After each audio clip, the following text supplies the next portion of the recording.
เลิกกันไม่ใช่เพราะหมดรักแต่หมดความอดทนยังรักอยู่เต็มหัวใจแต่เลือกเดินออกมา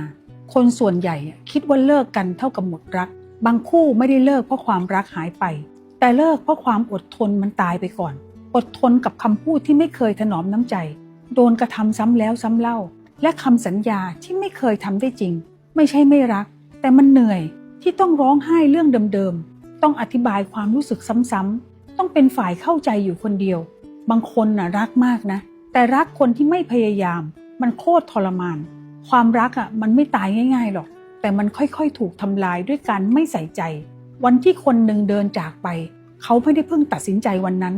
แต่เขาตัดสินใจทุกครั้งที่คุณทำร้ายความรู้สึกเขาจำไว้นะคนที่ยังพูดยังบ่นยังงอนเขายังอยากอยู่แต่คนที่เงียบคือคนที่กำลังจะไปไม่ได้หมดรักแต่เหนื่อยเกินจะทนรักอีกต่อไป